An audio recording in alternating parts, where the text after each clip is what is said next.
네, 우리는 요즘에 마태복음을 통해서 하늘나라에 대한 이야기를 나누고 있습니다.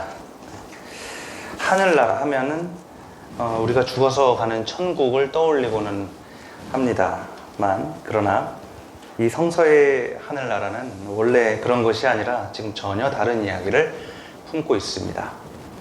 여기서 하늘은 이 땅과 대조되는 공간입니다.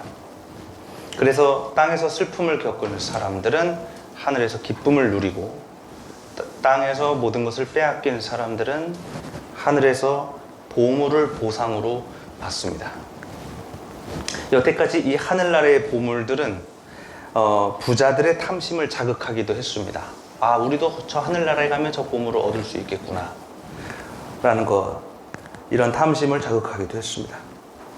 그러나 그 보물들은 부자들을 위한 것이 아니라 가난한 사람들의 것이라는 사실을 우리는 놓쳐서는 안 됩니다.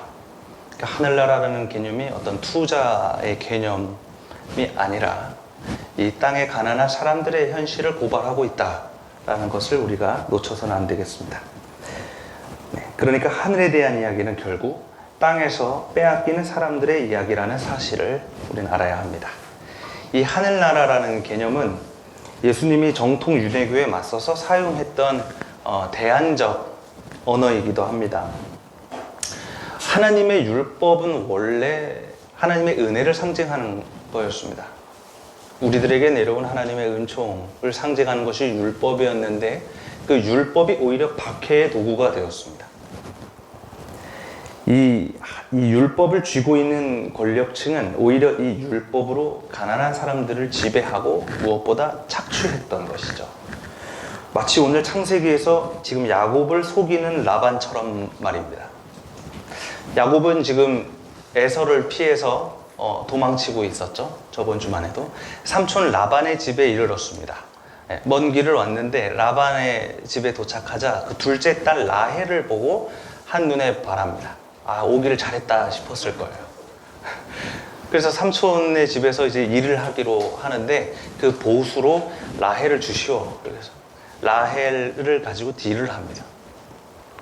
그래서 이제 결국에 야곱은 이 삼촌 라반의 집 밑에서 7년 동안 일하기로 합니다. 그래서 그 보수는 라헬이에요. 그래서 7년 동안 열심히 일했습니다. 이 성경에 보면은 굉장히 7년을 하루처럼 일했다고.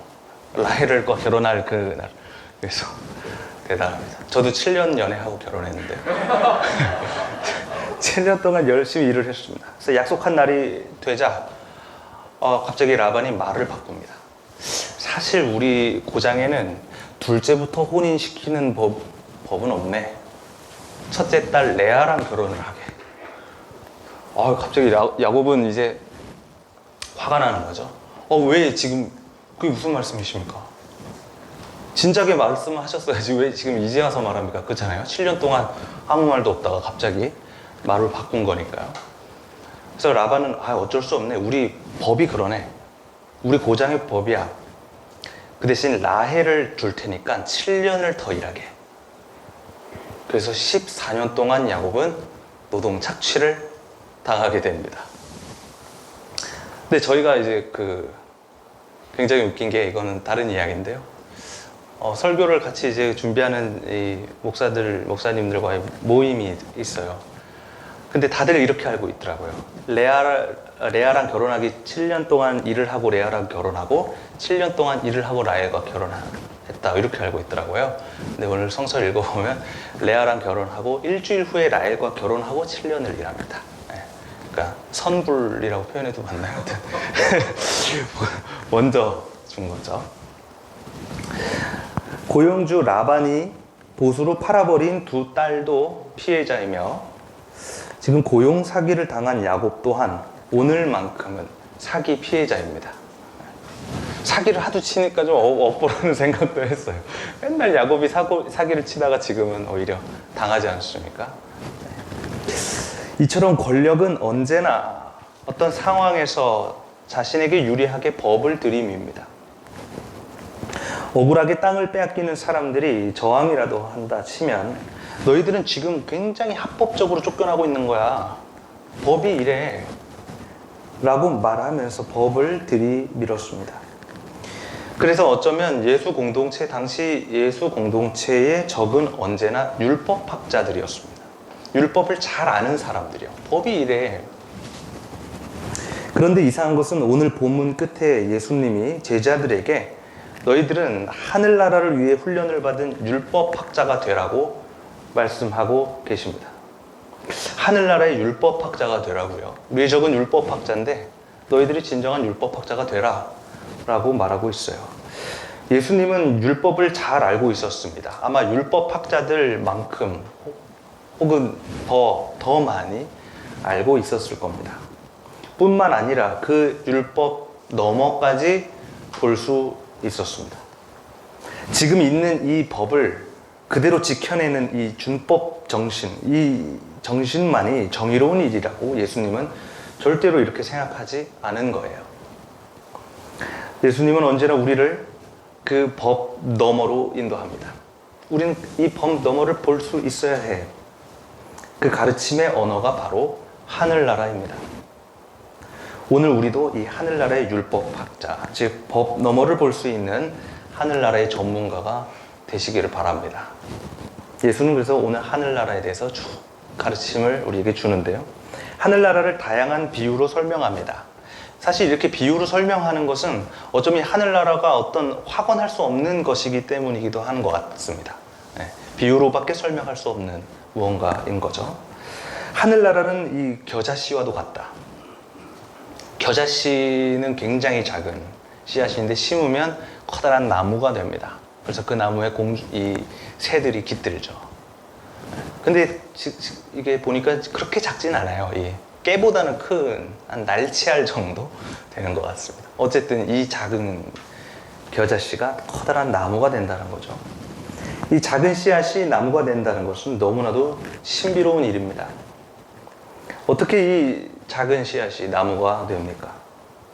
그러나 이 일은 어느새 아무도 모르는 사이에 일어나는 것입니다.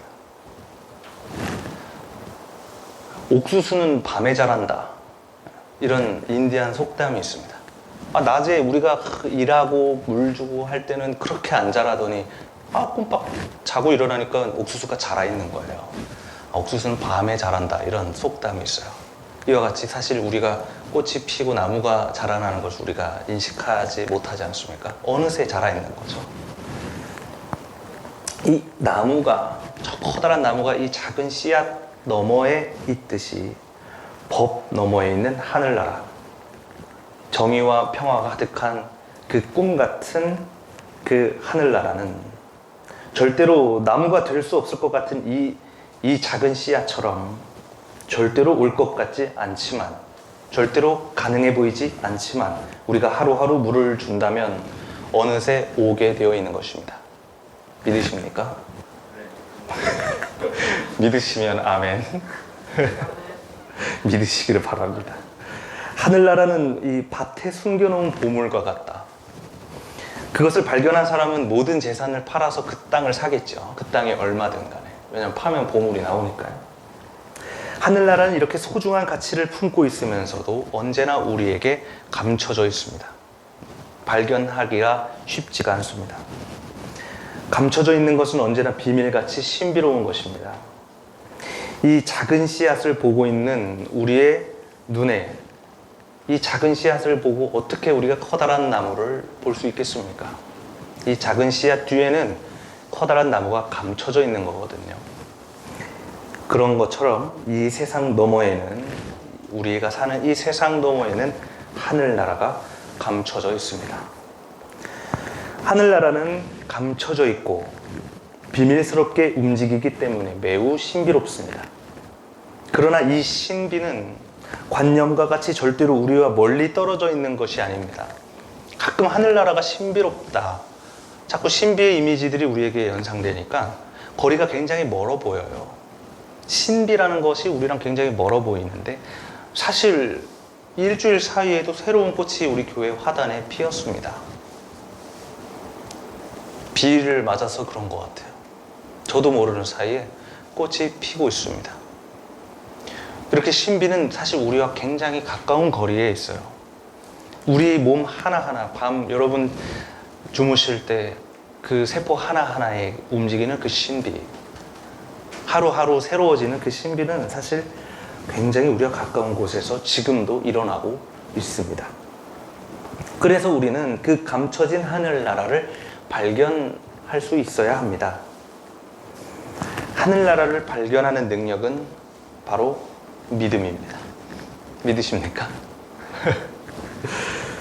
그 감춰진 일에 대해서 믿음을 가지십시오.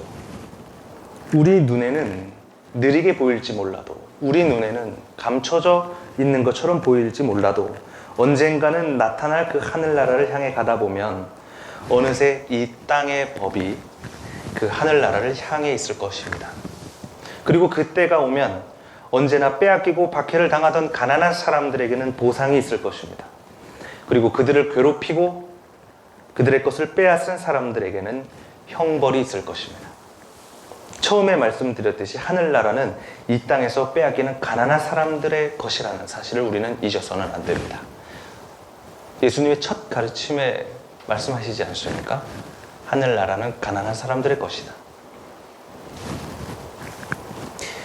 우리의 법이 이 하늘나라를 향해 있다면, 우리의 세상이 만일 이 하늘나라를 향해 있다면 진정 가난한 사람들을 보호하고 빼앗는 사람들을 심판하는 정의를 우리는 발견할 수 있을 것입니다. 그런데 이것이 말처럼 쉽지가 않습니다. 오늘 로마서에서 바울의 호소는 극에 달하고 있습니다. 지금 이 땅의 상황은, 어쩌면 이 바울의 상황은 하늘나라와 거리가 점점 멀어 보입니다. 우리에게는 박해가 있고, 지금 조롱이 쏟아지고, 헐벗음이 있고, 배고픔이 있고, 고난이 있지만 그 무엇도 그리스도 안에 있는 하나님의 사랑에서 우리를 끊을 수 없습니다 라고 지금 바울은 확신하고 있습니다. 마치 여러분 조금만 참으십시오, 포기하지 말고 하늘나라를 발견하는 믿음을 가지십시오 라고 이 땅에게 혹은 우리에게 지금 호소하고 있습니다. 바울은 감춰져 있는 비밀을 살짝 드러냅니다. 우리가 연약할 때, 우리가 너무 연약해서 어떻게 기도해야 할지도 모를 때 성령께서 친히 이루다 말할 수 없는 탄식으로 우리를 대신하여 간구하여 주신다는 사실, 죽음을 이기고 살아나신 그리스도께서 지금 하나님 오른쪽에 앉아서 다른 것이 아니라 우리를 위하여 우리를 대신 간구하여 주신다는 그 사실, 이 신화적인 모습은 감춰져 있는 하늘나라의 모습을 우리에게 살짝 내비쳐 주는 듯 합니다. 그래서 우리는 다시 일어날 수 있습니다. 저 너머 하늘에서 연약해서 어떻게 기도할지도 모르는 우리를 위해서 하나님께서 기도하고 계시는데, 성령께서도 우리를 위해서 간구하여 주고 계시고, 그리스도께서도 우리를 위해서 기도하고 계시는데 우리가 어떻게 힘을 내지 않을 수 있겠습니까? 하나님께서 가난한 사람들의 편인데, 하나님께서 우리 박해를 받고 있는 사람들의 편인데 누가 우리를 고발하겠습니까? 저 율법학자들이 율법으로 우리를 고발하겠습니까? 아니면 라반 같은 사기꾼이 고장의 법으로 우리를 고발하겠습니까? 성서의 문자의 잣대로 우리를 고발하겠습니까? 이 총회가 웨스트민스터 신앙 고백의 잣대로 우리를 고발하겠습니까? 지금도 법을 말하는 사람들 앞에서 그리스도인들은 언제나 법 너머의 하늘나라를 바라봐야 합니다. 존경하는 교우 여러분, 하나님의 정의는 언제나 법 너머에 있습니다. 최근까지도 5년이 지난 임차인은 법의 보호를 받을 수가 없었습니다.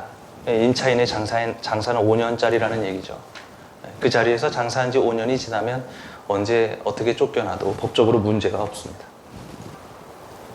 그러나 옥바라지 선교센터는 하나님의 정의는 법 너머에 있다 라는 구호와 함께 계속해서 싸워 나갔습니다. 그 결과 지금까지도 많은 이들이 고발을 당하고 법정에 서고 있지만 임차인 보호법은 10년으로 늘어나게 되었습니다. 그리스도인들은 언제나 법 너머를 볼 줄 알아야 합니다. 라반이 야곱을 속이는 데 이용했던 고장의 법, 이 율법학자들이 자신들의 권력을 유지하고 자신들에게 유리한 이 사회 구조를 유지하기 위해서 사용했던 하나님의 율법, 우리는 이 법 너머에 있는 하늘나라를 볼 수 있어야 합니다. 우리는 언제나 법 너머의 하늘나라를 바라보는 사람들입니다. 우리는 이 땅에 서서 하늘나라를 향해 가는 사람들입니다.